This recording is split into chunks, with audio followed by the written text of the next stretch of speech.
प्रभु यीशु मसीह में आप सबों को जय मसीह की। मैं बहुत आनंदित हूँ कि परमेश्वर ने फिर से हमें ये मौका दिया कि हम परमेश्वर की आराधना और परमेश्वर के उस सामर्थी वचन के साथ फिर से अपनी आत्माओं को उत्साहित कर सके और परमेश्वर के निकट बने रह सके। आइए हम अपनी आंखों को बंद करें और प्रार्थना में अपने स्वयं को झुकाएं। परमेश्वर आपका धन्यवाद हो प्रभु इस सुंदर अवसर के लिए जो आपने हमें दिया। परमेश्वर आज की इस आराधना में प्रभु आपके वचन में के द्वारा परमेश्वर आपकी पवित्र आत्मा हम में से हर एक के जीवन से बोलने और बातचीत करने पाए प्रभु, ताकि हम तेरे और निकट आ सके परमेश्वर और आपकी महिमा हमारे जीवन से प्रकट हो सके। छोटी प्रार्थना यीशु मसीह के नाम से मांगते हैं, आमीन आमीन। दाऊद अपने भजन में कहता है कि मेरे सताने वाले बहुत से बढ़ चुके हैं, मेरे विरोध खड़े हो चुके हैं, और वो मेरे प्राण के विषय में कहते हैं कि इसका बचाव तो परमेश्वर की ओर से नहीं हो सकता। शायद बहुत से ऐसी परिस्थितियों में आपके मन में भी ऐसे विचार आते होंगे कि परमेश्वर भी मेरी सहायता नहीं कर सकता, परमेश्वर भी मुझे बचा नहीं सकता। आपके व्हाट्सएप में, आपके फेसबुक में, यदि आप परमेश्वर के वचन पर अपना ध्यान लगाएंगे तो दाऊद कहता है कि हे यहोवा, तू मेरे चारों ओर मेरी ढाल है, मेरी महिमा और मेरे मस्तक का ऊंचा करने वाला वो परमेश्वर है। हालेलुया। परमेश्वर का वचन कहता है कि मैं ऊंचे शब्द से यहोवा को पुकारता हूँ। क्या परमेश्वर दाऊद की प्रार्थनाओं को सुनता है? जी हाँ, आगे ही लिखा है अपने पवित्र पर्वत से परमेश्वर उसको उत्तर देता है। जब हम अपने बंद कमरों में बैठकर परमेश्वर की ओर अपनी आंखों को लगाए हुए हैं, हालेलुया, वो परमेश्वर हमारा सहायक है, वो परमेश्वर हमारा साया है। हालेलुया। आइए इस गीत के माध्यम से इस प्रार्थना को हम परमेश्वर के सिंहासन तक ले चले और उसकी आराधना में मगन हो जाए।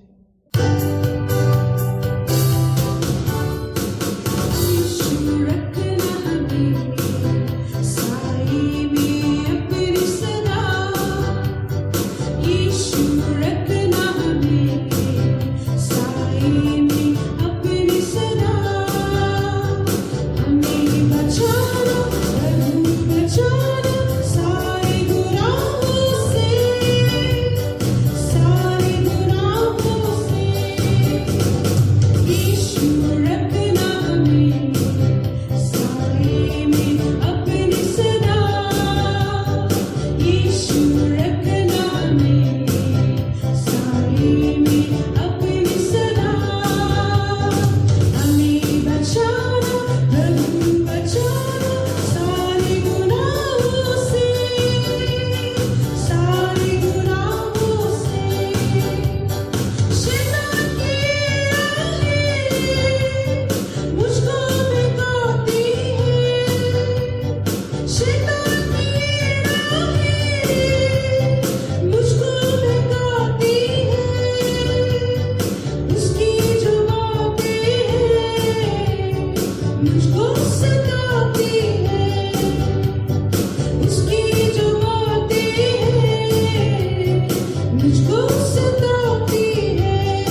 जय मसीह की। परमेश्वर के पवित्र नाम को महिमा मिले। मैं विश्वास करता हूं कि आप लोग सब स्वस्थ हैं और सुरक्षित हैं। आइए आज के मनन हेतु हम लोग निकालें मत्ती रचित सुसमाचार उसका 14वां अध्याय पद 22 से लेके 33वें पद तक। और उसने तुरंत अपने चेलों को बरबस नाव पर चढ़ाया कि वे उससे पहले पार चले जाएं, जब तक कि वे लोगों को विदा करे। वे लोगों को विदा करके प्रार्थना करने को अलग पहाड़ पर चढ़ गया और सांझ को वहां अकेला था। उस समय नाव झील के बीच लहरों से डगमगा रही थी, क्योंकि हवा सामने की थी। और वह रात के चौथे पहर झील पर चलते हुए उनके पास आया। चेले उसको झील पर चलते हुए देखकर घबरा गए और कहने लगे, वह भूत है, और डर के मारे चिल्ला उठे। यीशु ने तुरंत उनसे बातें की और कहा, ढाढ़स बांधो, मैं हूँ, डरो मत। पतरस ने उसको उत्तर दिया, हे प्रभु, यदि तू ही है तो मुझे अपने पास पानी पर चलकर आने की आज्ञा दे। उसने कहा, आ। तब पतरस नाव पर से उतरकर यीशु के पास जाने को पानी पर चलने लगा, पर हवा को देखकर डर गया, और जब डूबने लगा तो चिल्लाकर कहा, हे प्रभु, मुझे बचा। यीशु ने तुरंत हाथ बढ़ाकर उसे थाम लिया और उससे कहा, हे अल्पविश्वासी, तूने क्यों संदेह किया?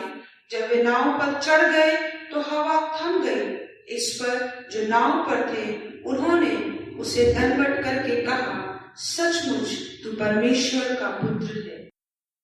परमेश्वर का धन्यवाद हो। इस वचन को हमने पढ़ा, एक बहुत ही जाना पहचाना परमेश्वर का वचन का भाग है, और आज हम इस वचन से करीबन 7 बातों को सीखने का प्रयास करेंगे। पहली बात, कई बार भले ही हम प्रभु यीशु मसीह के वचन का पालन करते हो, फिर भी हमारे जीवन में आंधी और तूफान आ जाते हैं। यहां पर प्रभु यीशु मसीह चेलों को विवश करते हैं कि वो उससे पहले झील के पार जाएं। ये चेले प्रभु यीशु मसीह के वचन का पालन कर रहे हैं, आज्ञा का उल्लंघन नहीं कर रहे, पर फिर भी जब ये झील के बीचों बीच पहुंचे तब ये आंधी और तूफान से घिर गए। कई बार हम भी जब प्रभु के वचनों का पालन करते हैं, प्रभु के आज्ञा का उल्लंघन नहीं करते, जो प्रभु चाहता है, जैसा प्रभु चाहता है उसी के अनुसार अपने जीवन को बिताते हैं, तब भी हमारे जीवन में आंधी और तूफान आ जाते हैं। अगर हम वचन का पालन ना करें, परमेश्वर के वचन के अनुसार ना चले, और फिर हमारे जीवन में आंधी और तूफान या कष्ट, समस्याएं, बीमारी आ जाए, तो हमें समझ आ जाता है कि हमने परमेश्वर का वचन का पालन नहीं किया, इसलिए ये परेशानी हमारे जीवन में आई है। और हम मन फिराते हैं, पश्चाताप करते हैं, वापस प्रभु के पास, वापस चीजें प्रभु के साथ ठीक करते हैं। पर जब हम परमेश्वर के वचन का पालन कर रहे, प्रभु की इच्छा के अनुसार चल रहे, फिर हमारे जीवन में जब कष्ट और समस्या आ जाती है तो ये हमारे समझ से परे हो जाता है। हमें समझ नहीं आता ऐसा क्यों हमारे साथ हो रहा है। मैं आपको प्रोत्साहित करना चाहूंगा, अगर आप परमेश्वर के वचन का पालन कर रहे हैं और फिर भी आपके जीवन में समस्याएं आ रही हैं, तो मैं आपको बोलूंगा कि आप ढाढ़स बांधिए, आप विश्वास में बने रहिए, क्योंकि अंत में आप अवश्य परमेश्वर के अद्भुत महिमा को देखेंगे। इन चेलों ने भी परमेश्वर की अद्भुत महिमा को देखा, और इसके 33वें पद में वो यीशु मसीह को दंडवत करते और कहते, तो सचमुच परमेश्वर का पुत्र है। अपने जीवन के आनंद के समय में उनको इस बात का प्रकाशन नहीं मिला, पर अपने जीवन में जब कष्ट आए, समस्या आए, जब परमेश्वर के महान कार्य को उन्होंने समस्याओं के बीच में देखा, तो उन्होंने इस बात को अंगीकार किया कि तू सच में परमेश्वर का पुत्र है। आप भी इस बात की गवाही देना शुरू करेंगे, सच में हमारा परमेश्वर जीविता परमेश्वर है, सच में हमारा परमेश्वर सब बातों के ऊपर प्रभुता करने वाला परमेश्वर है। दूसरी बात, जब कभी भी हम तूफान से गुजरते हैं, ये समस्याएं हमारे जीवन में आती है, हमें परमेश्वर के वायदों को स्मरण करना चाहिए। इन चेलों से प्रभु यीशु मसीह ने क्या कहा था?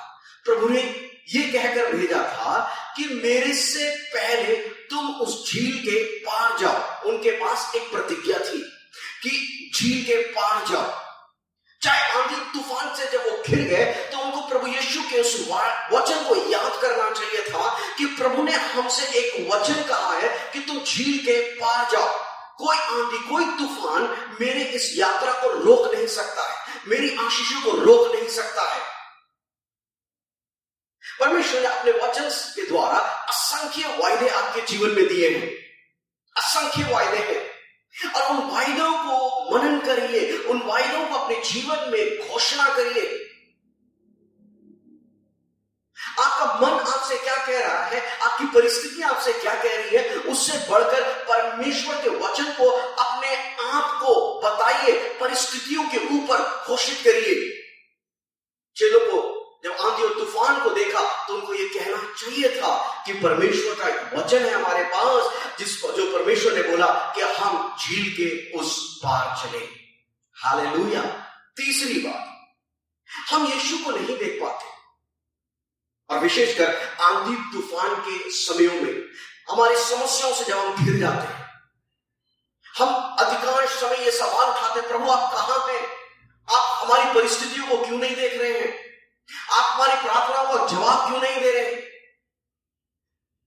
और हमको लगता है कि यीशु हमें नहीं देख पा रहे, पर वास्तविकता यह है कि हम यीशु को नहीं देख पाते, पर यीशु हमको देख पा रहा है। ये चेले झील के बीचों बीच है। मरकुस रचित सुसमाचार उसका 6वां अध्याय और उसके 48 पद के अनुसार ये खत्ते खत्ते घबरा गए, और वहां पर लिखा यीशु ने देखा। जी हां, अगर आपको लगता है कि प्रभु आपकी समस्याओं में आपको नहीं देखता, तो आज इस गलतफहमी को अपने जीवन से निकाल दीजिए। प्रभु आपकी परिस्थितियों को, प्रभु आपके संघर्षों को, प्रभु आपके कष्टों को देखता है। न केवल देखता है, पर वो आपके उन परेशानियों को समझ सकता है। इब्रानियों का लेखक कहता है हमारे पास एक ऐसा महायाजक है जो हमारे ही समान परीक्षाएं से गुजरा, उसकी भी हमारी समान परीक्षाएं हुई। वो जानता है अविश्वास क्या होता है, उसको मालूम है आंधी तूफान क्या होता है। परंतु ये वचन न केवल हमें प्रोत्साहित करता है, पर हमें एक चेतावनी भी देता है कि हमारे जीवन के किए गए कोई भी पाप प्रभु यीशु मसीह से छुपे हुए नहीं है। वो हर एक पापों को भी जो आप छुप कर करते हैं, उसको भी वो देखता है। इसलिए वचन में लिखा है हर चीज का वो न्याय करेगा। चौथी बात, प्रभु यीशु मसीह सही समय पर काम करता है। God always work on time. ना ही वो जल्दबाजी करता है, ना ही वो देरी करता है। वो हर एक काम सही समय पे करता है। He has a perfect time. लिखा है चौथी पहर, जब अंधकार गाढ़ा हो चुका था, मरकुस 6वें अध्याय उसके 48वें पद के अनुसार, जब चेले खत्ते खत्ते घबरा गए, उनके अनुभव खत्म हो चुके, उनका शारीरिक बल अब उनका साथ नहीं दे रहा है, निराशाएं बढ़ती जा रही है, मनुष्य का बल कमजोर होता जा रहा है। जब उन्होंने इस निष्कर्ष में पहुंच गए वो कि अब हम अपने जीवन को बचा नहीं पाएंगे, उसी समय प्रभु यीशु मसीह पानी के ऊपर चलकर उनके पास आ जाता है। मतलब प्रभु का सही समय कौन सा होता है? जब हम पूरी रीति से अपने आप को समर्पित कर देते हैं और हम इस बात को अंगीकार करने लगते हैं, प्रभु अब मेरा बल, मेरा बुद्धि, मेरी समझ काम नहीं कर रही है। आपको याद होगा प्रभु यीशु मसीह जब काना के विवाह में निमंत्रित किए गए और वहां का विवाह का दाखरस खत्म हो जाता है। यीशु मसीह की माता मरियम यीशु मसीह के पास जाती हैं और वो कहती हैं इनके लिए तू दाखरस का इंतजाम कर। यीशु मसीह उनको जवाब देते हैं कि मेरा समय अभी नहीं आया है। यीशु मसीह आपका समय कौन सा है? यीशु मसीह कह रहे हैं अभी भी वो पुराना दाखरस बचा हुआ है, और जब वो पुराना दाखरस पूरी रीति से खत्म हो जाएगा, मैं एक नया दाखरस का निर्माण करूंगा। वो पुराना दाखरस दिखाता है मनुष्य के प्रयासों को, मनुष्य के बल को, मनुष्य के बुद्धि को। और जब वो खत्म हो जाता है पूरी रीति से, प्रभु यीशु मसीह एक नए दाखरस का निर्माण करते हैं, क्योंकि यीशु अपनी महिमा किसी के साथ नहीं बांटते, इसलिए वो हर कार्य सही समय पर करते हैं। पांचवी बात, कई बार जब यीशु हमारे जीवन में कार्य करते हैं, हमें स्वीकार करना बहुत कठिन हो जाता है कि ये यीशु है। अब यीशु मसीह पानी पर चलकर आ रहे, चेले क्या कह रहे? यीशु करके चेले संबोधित नहीं करते, वो कहते भूत आ रहा है। क्यों कह रहे वो भूत आ रहा है? क्योंकि उनमें से एक भी चेला ऐसा नहीं है जो इस बात को मान ले कि यीशु मसीह पानी पर चलकर आ सकते हैं। यह असंभव है उनके लिए, यह उनके बुद्धि से परे है। मेरे प्रियो, मैं इस बात को कहकर आपको उत्साहित करना चाहता हूं कि जब आप प्रभु से प्रार्थना कर रहे हैं तो प्रभु की सामर्थ्य को कभी सीमित ना करें। प्रभु साधारण तरीके से भी कार्य कर सकता है, वो प्रभु असाधारण तरीके से भी कार्य कर सकता है। एलिया के संदर्भ में प्रभु को जब पानी पिलाना था एलिया को, तो उसने करीब के नाले से उस पानी को पिलाया। It was a natural resource. परंतु जब उसको भोजन खिलाना था, उसने असाधारण तरीके से उसको भोजन खिलाया। कौवे के माध्यम से उसने उसको भोजन खिलाया। You need to be open. आपको और तैयार रहना चाहिए कि प्रभु किसी भी रीति से आपके जीवन में कार्य कर सकता है, किसी भी व्यक्ति को आपके जीवन में इस्तेमाल कर सकता है, यहां तक कि बालकों के द्वारा वो अपनी महिमा ले सकता है। परमेश्वर उनके माध्यम से भी आपसे बात कर सकता है। एक कहानी मैंने बहुत पहले सुनी। एक गांव में जब बाढ़ आ गया और उसका घर पूरा पानी से भर गया, तो वो छत पे चढ़ गया और वो प्रभु से प्रार्थना करने लगा, प्रभु मुझे इस बाढ़ से बचा ले। थोड़ी देर के बाद उसने देखा एक नाव आया और उसने उस व्यक्ति से बोला, आ जाओ, इस नाव पे बैठ जाओ, तुम बच जाओगे। उसने बोला, नहीं, मेरा प्रभु आएगा और मुझको बचाएगा। वो नहीं गया। थोड़ी देर के दिनों के बाद स्टीमर आया, पानी का स्तर बढ़ता जा रहा था और स्टीमर ने बोला, तुम स्टीमर में आ जाओ, बच जाओगे। वो कह रहा, नहीं, मेरा प्रभु आएगा और मुझे बचाएगा।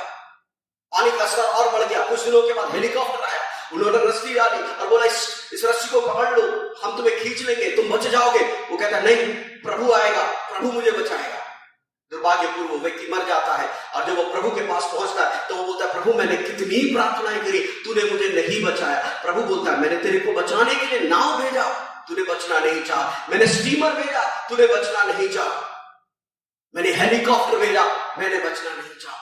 क्योंकि ये व्यक्ति तैयार नहीं था इस बात को स्वीकार करने के लिए कि प्रभु इस तरीके से भी उसके लिए इंतजाम कर सकता है।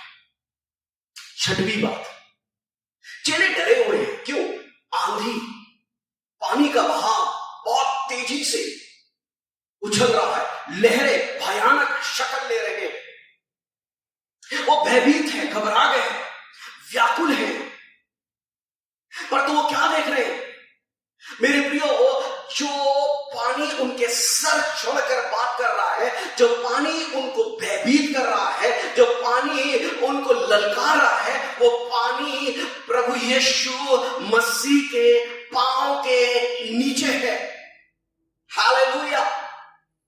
हर वो समस्या जो सर चढ़कर बात कर रही है, हर वो समस्या जो आपको डरा रही है, भयभीत कर रही है, हर वो आदतें, हर वो बीमारी, हर वो कष्ट जो हर दिन आपकी नींद, आपका चैन चुरा रही है, मेरे प्रियो, वो सारी समस्या प्रभु यीशु मसीह के पांव के नीचे है। इफिसियों की पत्री उसका 1 अध्याय और उसके 20 पद में लिखा है कि यीशु मसीह को पिता ने मुर्दों में से जिंदा करके स्वर्गीय स्थानों में बैठाया। और वहां पर लिखा है उसके 21वें पद में, सब प्रकार की प्रधानताएं, अधिकार, सामर्थ, प्रभुता, हर प्रकार के, चाहे वो ऊपर के हो या फिर नीचे के हो, इस लोक के हो या आने वाले लोक के हो, सब कुछ प्रभु यीशु मसीह के पांव के नीचे कर दिया। सब कुछ यीशु के पांव के नीचे है। ऐसी कोई बीमारी नहीं जो यीशु मसीह के पांव के नीचे नहीं। ऐसी कोई समस्या नहीं जो यीशु मसीह के पांव के नीचे नहीं। और मालूम आनंद की बात क्या है? अगर आप यीशु पर विश्वास करेंगे और अगर आप यीशु पर ध्यान लगाएंगे, वो सारी समस्या आपके भी पांव के नीचे है, क्योंकि आपको भी परमेश्वर ने यीशु मसीह के साथ स्वर्ग के स्थानों में बैठाया है। अगर आप यीशु पर विश्वास करेंगे, वो बीमारी आपके भी पांव के नीचे है। और इसे जब पतरस कहता है, अगर यीशु आप हैं, if it is you Lord, if it is you Lord, मुझे आज्ञा दे कि मैं भी पानी पर चलकर आ जाऊं। कुछ क्षण पहले यही पतरस कह रहा था, भूत आ गया, भूत आ गया। परंतु जब उनको इस बात का एहसास हो गया कि ये यीशु मसीह है, उनका भय एक असाधारण विश्वास में बदल गया। वो असाधारण विश्वास कह रहा है, मैं पानी पर चलकर आना चाहता। और यीशु मसीह ने क्या बोला? आ। पतरस पानी पर नहीं चला, पतरस प्रभु के वचनों पर चला। He walked on the word of God. अब बहुत अच्छे से चल रहा था, बहुत अच्छे से चल रहा था, और अचानक से लिखा है उसका ध्यान लहरों पे लग गया। इसका मतलब वो प्रभु यीशु मसीह को देख रहा था, और जब तक यीशु मसीह को देख रहा था वो सही चल रहा था। पर जैसे उसका ध्यान यीशु से हटकर लहरों पे लग गया, उसी पानी में जिसमें वो चल रहा था उसमें वो डूबने लगा। ये मेरा आखिरी पॉइंट है, 7वां पॉइंट। हमारा ध्यान यीशु पर केंद्रित होना चाहिए। और जब तक आपका ध्यान यीशु पर केंद्रित है मेरे प्रियो, आपके जीवन में असाधारण काम होंगे। आप कल्पना कर सकते हैं, पतरस यीशु मसीह के बहुत निकट खड़ा हुआ है, यीशु मसीह पतरस के बहुत करीब है, पर फिर भी पतरस डूब रहा है। अगर आप कल्पना करें तो ये आज हमारे कलीसियाओं की एक शक्ल है, मसीहों की, विश्वासियों का एक दृश्य है। हम परमेश्वर के बहुत करीब हैं, आराधना कर रहे हैं, प्रार्थनाएं कर रहे हैं, उपवास में बैठे, पर फिर भी डूब रहे हैं, पाप में डूब रहे हैं, निराशाओं में डूब रहे हैं, संसारिकता में डूब रहे हैं। और हम कई बार सोचते हैं और पूछते हैं, प्रभु हम आपके इतने निकट होने के बावजूद हम क्यों डूब रहे हैं, हम क्यों हार रहे हैं? उसका जवाब बिल्कुल साधारण है, क्योंकि आपका ध्यान प्रभु यीशु के ऊपर नहीं है। आपका ध्यान कहीं ना कहीं संसार में, अभिलाषाओं में चला गया। मैं आज इस वचन के द्वारा आपको उत्साहित करना चाहूंगा। जब पतरस यीशु को देख रहा था मेरे प्रियो, वो पतरस पानी के ऊपर चल रहा था। एक और बात जो हम इस वचन में देख पाते हैं, और वो है हमारा परमेश्वर तुरंत वाला परमेश्वर, तुरंत कार्य करता है। 22वें पद में उसने तुरंत अपने चेलों को बरबस नाव पर चढ़ाया। 27वें पद में जब चेले तूफान से गिर गए, लेकिन तुरंत प्रभु ने उनसे बात किया और बोला ढाढ़स बांधो। जब पतरस पानी में डूबने लगा और पतरस ने प्रार्थना करी, हे प्रभु मुझ पर दया कर। मुझे लगता है सबसे छोटी प्रार्थना होगी ये नए नियम में, हे प्रभु मुझ पर दया कर। लिखा है उसके 31वें पद में, तुरंत प्रभु ने देरी नहीं की, तुरंत परमेश्वर ने अपना हाथ बढ़ाया और पतरस को डूबने से बचा दिया। कहता है, हे अल्प विश्वासी, तूने क्यों संदेह किया? जब इन दिनों में हम एक यात्रा में हैं, परमेश्वर ने आपसे यह वायदा नहीं किया कि आपके जीवन में कभी कोई समस्या नहीं आएगी। परमेश्वर ने आपसे यह वायदा नहीं किया कि आपके जीवन में कभी कोई तूफान और आंधी नहीं आएगा, बल्कि परमेश्वर ने कहा इस संसार में तुम्हें अनेकों कष्ट होंगे, पर ढाढ़स बांधो, मैंने संसार को जीत लिया है। परमेश्वर कह रहा है तुम विश्वास करो, अपना ध्यान मेरी ओर लगाओ।